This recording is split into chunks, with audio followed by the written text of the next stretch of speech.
गानचतुराय गानप्राणाय गानान्तरात्मने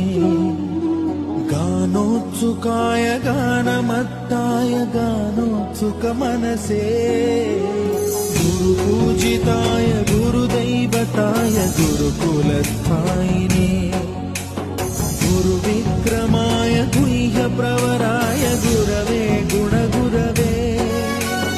गुरुदैत्यकलक्षेत्रे गुरुधर्मसदाराध्याय गुरुपुत्र परित्रात्रे